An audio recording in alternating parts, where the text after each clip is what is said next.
Okay, here it is as promised up on the hoist. We'll walk through and see what's going on. Well, we got Parm here. Any unique challenges, anything funky, anything interesting, or was it pretty much all slipped together, bolt on, no surprises? After doing these cars for so long, this is pretty easy stuff now. So should we start at the front? I'll start at the front and just start naming parts. All I know is the parts. I'm pretty good at clicking pay now on the websites. So Maximum Motorsport K-member. Yep. Maximum Motorsport front control arms. They're the what they call the non-offset, but they still are offset by 3/4 of an inch. iBox sway bar. Coney shocks, single adjustable. Maximum Motorsport coilovers. Bump steer kit. Oh, Maximum Motorsport bump steer kit. Standard GT rack, right? Yeah. Just a regular GT rack.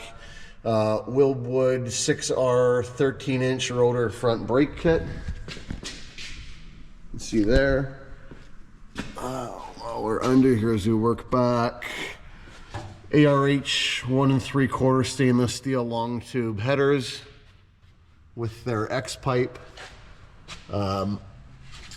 T56 Magnum Tremec transmission. It's more powertrain stuff. Stifler's cross member for that. That's a nice piece. You like that? Yeah, with the dry shaft containment. It's the loop on there. It's actually really nice because most of these guys are, drilling into the floors and actually mounting them. It sure frees up real estate for the exhaust to fit a little bit better as well. So okay. really nice piece. Is there a competing brand, or that's kind of the one? That's the one. I mean, the one? There are a couple other brands. I think White Line is making one now, and the other one, it's still a play off the original mounting points, but this is definitely a nicer piece. And with the subframe connectors, anything tricky about installing those, or any key points? Or? Biggest thing is making sure that when you're welding, the welds are good. I mean, if you're gonna go in and weld everything real nice, most of these guys have the fear of burning the carpet and stuff. I always pull the seats up and pull the carpet up on the car when you do the welding. And yeah, no, as long as you're doing it on a drive-on hoist and you're not really twisting up the car and putting it on 2-post hoists or on the ground with jack stands like I've seen guys do. But no, pretty straightforward. Like I said, it's one of the things most common first mods. Guys are trying to keep their car straight, so easy enough. And while we're out of here, I can actually see the fuel system here. So that was the fender liners are back in, but you tucked everything in behind the liner. Everything fits inside the liners for obviously protection from road debris. You don't want any of the lines, whether they're PTFE. You have PTFE lines on this thing. You don't want them obviously in the environment, getting road debris on them, which is going to end up like chewing up the outside lining. Then slowly it'll wreck the actual inner liner. Very expensive hose. Obviously you want to take care of it as best as possible. You'll see how it's ran up here up by the dry shaft. It's actually ran in the stock location, so it's still fully serviceable. The lines come out, they're made fully modular as well, where you could remove them if you're doing service work on the car. Everything has to be kind of thought out when you're doing it. Like everything's removable, even like the subframe connector. The measurements were done of spacing, knowing that the line can be removed afterwards. But yeah, it's definitely a challenge to fit all this stuff, especially with the IRS. And with your car, obviously, we had to redo the back end stuff again, where you really can't even see it up there anymore, because the IRS had a little bit of a different challenge for mounting positions for the subframe, which were actually in the way for the live axle stuff that was in here, since somebody liked to change their mind. Originally it was going to be a torque arm car, and this became the piece de la resistance, or whatever they call it. And there's a lot going on. So that was the IRS's full tilt boogie kit. You got your big dollar axles underneath there. And the G-Force Renegade axles. Those are H&R race coil springs in the factory location. Coney single adjustable shocks again. And we did put your FTB sway bar links in there as well. Did you get the nice sway bar links? Yeah, perfect. And you already had these guys on your IRS when you first brought the car to it came with the toe links, and it's got with the Kenny Brown diff brace that also kind of came with the IRS. Nice pieces. I mean, with the FTB stuff with their the bushings and stuff, and their cover with their modified Ford racing cover. definitely tightens up the back of these cars. So. And that was the Eaton True Track diff in there, right? Yeah, what was it, 373 or 355? I kind of regret that. I sort of wish it was a 373, but I think with the PD blower, it's going to be it's the right gear set for it, and you're going to make more power later. So a 373, unless you're planning on drag racing with the 28-inch tall tire and really trying to get after it, I think the 355 is a really nice mix for the street and strips. So that's the other thing I was going to say about the ride height right now. So those springs, the H&R race springs, the isolators are still in. Yeah, they need to come down a little bit. It will settle. You think it'll settle a bit too? It'll settle a bit, and I mean, generally, I've noticed about 300 kilometers or so driving the car will settle it out a little bit, but it'll probably need the spring trimmed a little bit. Or, like I said, I already know you. It's getting big skinnies. You're going to get bigger tires on it. So this is, I think this tire is a 315/30, so it's about a 25-inch diameter. 25.6 I thought it was when I was measuring it, because I was trying to figure out if we're going to trim the springs before, but if you're going to be running probably a 27-inch tall or 28-inch tall drag radial or slick with the IRS, hopefully a slick so it lives. But it'll be a perfect ride height for that anyway. Well, that's the tire I was looking at, was the Hoosier. They have a 27-inch QuickTime Pro. Yeah, the 2710 15, I think. Yeah, that was the one. Because a 28 might be. Do you think a 28 is going to rub on this? No, we have my own 03 Cobra has a 28 11 5 ET Street on it with the IRS, and it never rubbed on the back of the car. And didn't? Okay. Squats quite a bit, so. But it will settle a bit. Yeah.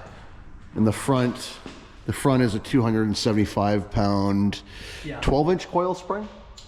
And that'll come down a little bit, but like I said, I got to get this in and out of my parkade. Yeah. And the way it sits right now, I don't know if I want any lower. No, I mean it seems to drive quite well too with that spring rate in there. So.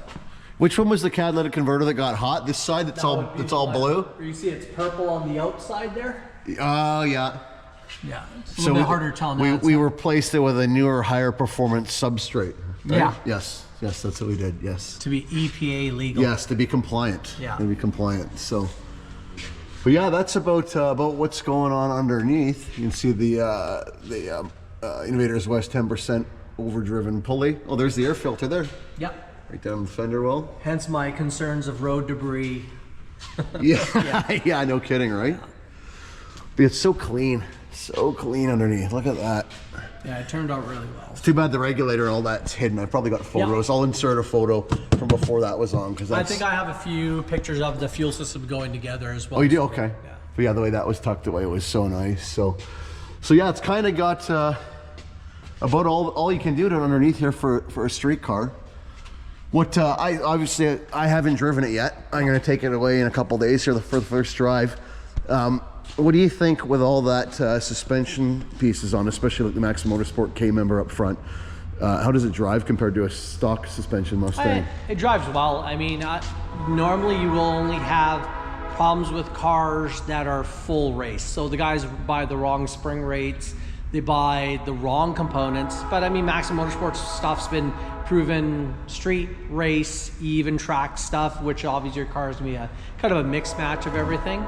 So it drives really well. Like it's definitely not like some of the cars I drive that leave here and I know the car's coming back and the guy's gonna be like, this is it's too much. So it's definitely a nice mix of parts that you purchase for it. So. I always found with the live axle when I would drive it always felt like the back end was kind of walking. It didn't have a panhard bar on it. Yeah. It always sort of had that feel. So it's gonna be really interesting to see how this feels compared. I mean, it's been a couple of years, so I probably forgot how it felt. Yeah, the IRS is definitely more predictable than let's say a live axle, especially with the factory triangulated 4-link setup. The factory bushings are the #1 problem. The reason is the durometer on the bushing itself. So if you go to a spherical upper lower aftermarket, your choice of UPR, which we like to use here, UPR, Team Z, any of those ones will generally locate the diff a lot better even without a panhard bar. But obviously the utmost best would be a torque arm and a panhard bar for positively locating a live axle underneath the car. And then obviously the live axle with a torque arm it transfers the weight because the instant center changes on the vehicle, because think of it as almost like a 3-link now at that point. It's almost like a torque arm on a Camaro. Oh, I don't know if you ever driven one of the old Camaros and Trans Am. Yeah, the old F bodies. The whole car lifts up. Well, there's a reason for it, because it's the actually anti-squat numbers and the instant center changes. So that was kind of the part of the decision of going to the IRS was with the torque arm stuff. By the time putting in the torque box reinforcements, welding in the torque arm, all the labor involved, this wasn't really that much more expensive. And I'd purchased all the pieces. I had it ready to go, all the Max Motorsports stuff to do the torque arm setup. And then this is unique. I mean, the staple of having the IRS rear tailpipes on a 304 Cobra, and now you see it on a Bullitt. That's pretty unique for this car. And I'll be honest with you, just more adjustability for alignment stuff, where a live axle, you really don't have a lot of adjustment. You can locate the diff one time properly, but on an IRS, you can change for, track conditions, you can change for track type, the kind of racing you're doing, if it's road course or if it's drag racing. Now, the live axle probably lived the longest on a drag racing application, but for road course, obviously the IRS is. You see, stick shift dude ran an 8. He ran an 8-second pass there last week. Super cool. So there is hope for the IRS at the drag strip. But yeah, I know it all came together great. We'll pick it up on a couple days from now and do a first try with it, and just fingers crossed that it doesn't rain, because I think even if it's not raining, I'll have my hands full. Yeah, it really won't be that usable in the rain for sure with those tires. My previous fastest car was an E55 Mercedes. It probably made about 420 to the wheels and weighed close to 1,500 pounds more than this. And I thought that was really, really fast. Yeah, that'd be quite a difference. So this one was, what did we, dyno 550 on the dyno with a bit of a slip-in clutch. Yeah.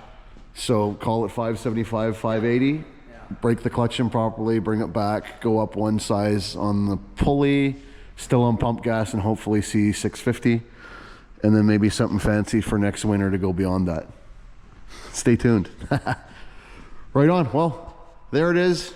2.5 years in the making, and a lot of parts changes and whatnot in between. A lot of changes of direction.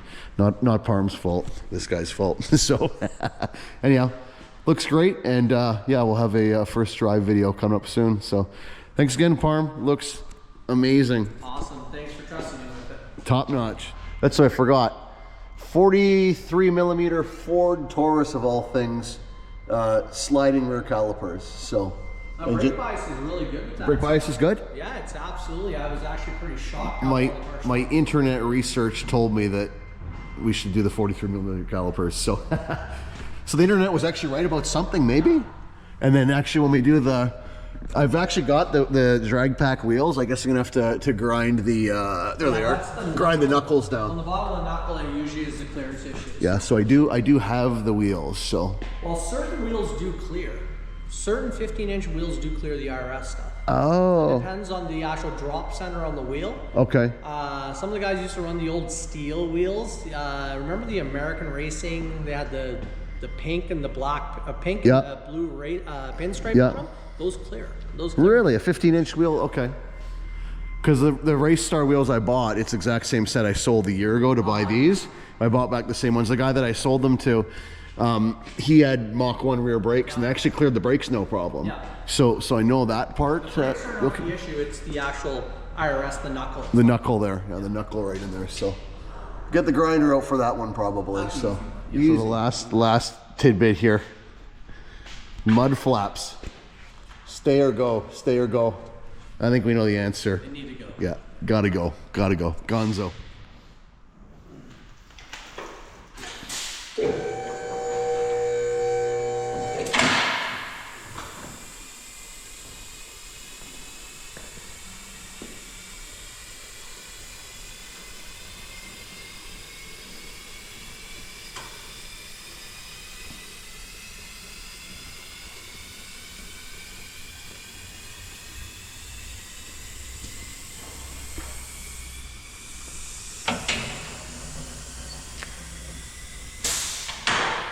I should be open.